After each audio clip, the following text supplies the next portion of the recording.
के पास सुधरना मैसेज जाएगा। चाहिए। अभी देखिए, कोई भगवान नहीं बन जाता, किसी को कुछ नहीं आता है, सबका वक्त आता है। और जब वक्त आता है ना, तो फिर उसको सब आता है। वर्ल्ड में टॉप रेटिंग चार्ट में जो इंसान चल रहा हो, शिल्पी राज जी का बेस्ट जोन क्या है सिंगिंग में? शिल्पी तो देखिए वैसे ऑलराउंडर है, ईमानदारी बिल्कुल। से कहते हैं ना, star innovation, creation, consistency, efforts, सब उससे मिला आप के बनता उससे है। बनते हो आप कलाकार। जिनको हम नहीं जानते, नए हैं हमारे लिए, तो उनके हम पुराने गाने देखते हैं, ट्रैक रिकॉर्ड्स, इन्होंने कैसे। वाकई मजा आ रहा है पॉडकास्ट करने में। तो मैंने जैसे बताया पारखी हैं आप, तो अब मैं आपको एक छोटा सा क्विज है। मैं चारों सिंगर के नाम बताऊंगा जिनको आपने मौका दिया। पहले तो धन्यवाद, शिवानी सिंह जैसे सिंगर को आपने खड़ा किया। पता नहीं वो ये मानेंगे नहीं मानेंगे, लेकिन मुझे लगता है क्योंकि मैंने आपका यूबीटी देखा, जीरो से सब कुछ आपके थ्रू ही था। हम शुरुआती दिनों से जुड़े हुए थे शिवानी जी से। जी। तो मैं आपको दूंगा, आपको बताना है कि किस जोन पे उनकी वॉइस सूट करती है। अगर मैं आपसे पूछूं शिल्पी राज जी का बेस्ट जोन क्या है सिंगिंग में? शिल्पी तो देखिए वैसे ऑलराउंडर है, ईमानदारी बिल्कुल। से। और लेकिन फोक में लोग ज़्यादा पसंद करते हैं। फोक में, फोक है, ठीक है। फोक की बहुत अच्छी पकड़ है। लेकिन वेस्टर्न भी अच्छा गाती है, फैशन सॉन्ग आपके साथ मैंने है? कहा तो कि ऑलराउंडर, पहला आंसर ही वही दिया मैंने।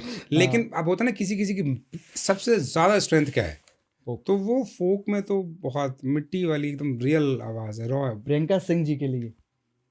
प्रियंका जी मेलोडियस गानों में, मुझे सैड सॉन्ग्स में बहुत पसंद है। और मैंने उनको सुना भी, उसी उनके वही गाने सुने भी हैं मैंने ज़्यादातर। खुशबू तिवारी केटी? केटी जी अर्बन स्टाइल बहुत अच्छा गाती हैं, थोड़ा शहरी और अलग। रैप उनके बहुत पसंद है मुझे। रैप सेक्शन में भोजपुरी में अगर रैप लेके आने वाली हैं फीमेल आर्टिस्ट वही हैं। उनके रैप बहुत चलते हैं, मुझे भी बहुत पसंद आते हैं, अच्छी कलाकार है। लास्ट शिवानी सिंह? शिवानी सिंह को मैंने इनिशियली सुना तो मुझे लगा कि मैं शिल्पी को ही सुन रहा हूँ। हाँ। तो बहुत मिलती जुलती आवाज़ थी, स्टाइल भी मिलती जुलती थी। तो मुझे लगता है कि जॉनर तो सेम ही है दोनों का ऑलमोस्ट। और थोड़ा सा वोकल टेक्सचर डिफरेंट है, बाकी ठीक है, ऑलमोस्ट सेम सेम टेस्ट है दोनों का। ठीक है। अब जो लोग पॉडकास्ट देखेंगे वो जरूर सवाल करेंगे कि दो लोगों का नाम नहीं लिया मैंने, उनके साथ एक एक सॉन्ग ही किया है। तो आप मौका तो सबको देते हैं, लेकिन ऐसा क्यों है कि सृष्टि भारती और खुशी कक्कड़ के साथ सिर्फ एक एक सॉन्ग है? इसका रीजन बताइए आप पब्लिक को। मुझे लगता है कि सृष्टि भारती से तो कांटेक्ट मेरा हो नहीं पाया था। अच्छा। खुशी जी को हमने कई बार कांटेक्ट किया, खुशी कक्कड़ उनको तो हमने मैसेज भी किए थे, गाने भेजे भी थोड़ी थे। प्रॉब्लमेटिक है, मैंने और भी पॉडकास्ट लिए, मुझे पता लगा थोड़ा। बाकियों का तो पता नहीं, मुझे मेरा गाना टाइम पे नहीं मिला था, अच्छा। रिस्पॉन्सिव नहीं थी, मैसेजेस बहुत सारे किए, रिप्लाईज नहीं आते हैं। और जब कोई आप लोगों को रिप्लाई ना करे मैसेज करने, तो आप भी समझ पाते होंगे कि उसके बाद क्या करना चाहिए।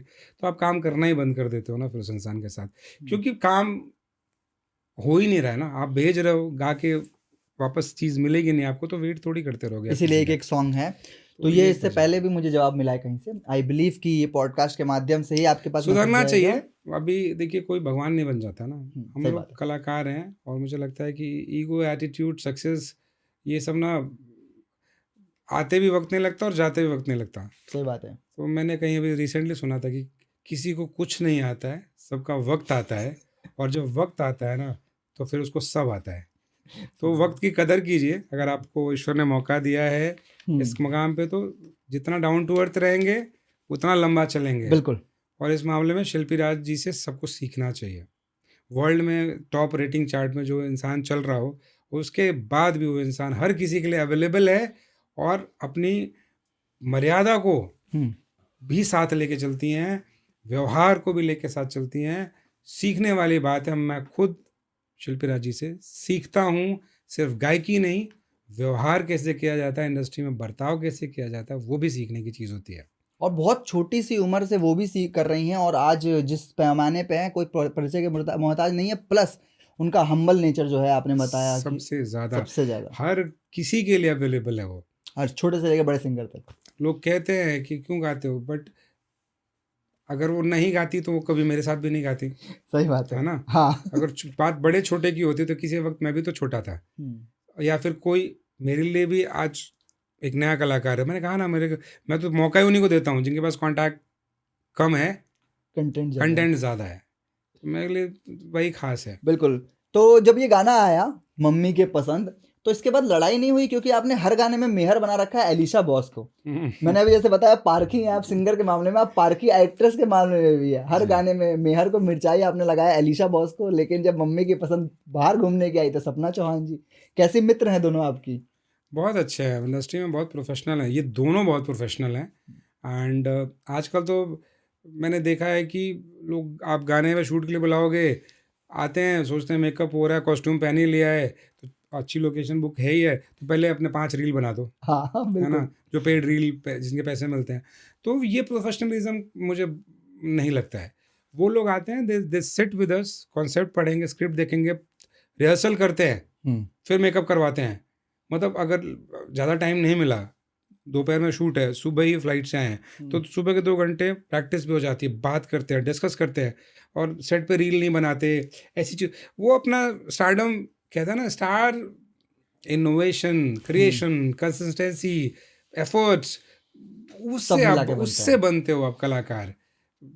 तो गलती आपका से कलाकार बनने वाले लोगों को कलाकार नहीं मानता मैं। बिल्कुल सही बात है। बहुत बहुत अच्छे स्टेटमेंट आए आपके निकल रहे हैं। दूसरी चीज़ ये कि आप कैसे सेलेक्ट करते हैं अपनी मॉडल्स? मतलब मुझे गाने का सिलेक्शन कहीं मेहर बनानी है तो अलीशा बॉस, लेकिन कहीं अगर वेस्टर्न चाहिए तो सपना चौहान। देखिए, मेहर वाले बहुत सारे गाने हैं, लेकिन उसमें जैसे किसी में जैसे कि आप मेरा गाना देखेंगे गंवार राही, उसमें फीचरिंग करी है, यूबीटी का ही गाना है। उसमें उस टाइम पे 2-3 साल पुराना गाना होगा वो, शायद वो भी 11-12 मिलियन है, बड़ा गाना है, आप सुनेंगे तो मज़ा आ जाएगा आपको। गंवार माही की 2 फीचरिंग है, एक में आप हैं और एक्ट्रेस हैं, और एक में शायद शुभम जयकर और खुशबू गाजीपुरी बिल्कुल है। बिल्कुल, उसके 2 वर्जन बने थे। हम्म, तो वो गाना बहुत पसंद आया खुशबू को, तो उन्होंने कहा कि भैया मैं इसको, हम लोग इसको दोबारा से करना चाहते हैं, तो हमने उसको दोबारा रीशूट कराया था, और वो भी बहुत चला, वो भी बहुत चला। मिलियंस में अच्छा पसंद, दोनों चले। दोनों को भी जोड़ी पसंद भी करते हैं लोग, both are very good artist. And तो उस गाने में भी हमने उस टाइम पे शिल्पी राघवानी जी को लिया था, बिल्कुल। और उनसे वही कराया जो हम कराना चाहते थे। प्रैक्टिस उसमें भी हुई थी, टाइम लगा था, लेकिन वो भी गाना बहुत निकल के आया। वो गाना देखिएगा, बहुत तो सिंपल है। वही मेरा था कि पॉइंट ऑफ व्यू क्या रहता है सेलेक्ट करने से पहले? काजल त्रिपाठी जी का भी सेलेक्ट कर लेते हैं, हम कभी उन शिल्पी जैसे देखते हैं राघवानी जी। उन आर्टिस्ट जिनको हम नहीं जानते, नए हैं हमारे लिए, तो उनके हम पुराने गाने देखते हैं, ट्रैक रिकॉर्ड्स, इन्होंने कैसे कैसे कंटेंट बनाए हैं, या उनके रील्स में या उनकी जगहों पे जाके देखते हैं कि क्या करते हैं और क्या कर सकते हैं ये लोग, पॉसिबिलिटीज़ क्या है इनके साथ। तो उस पॉसिबिलिटीज़ के हिसाब से ही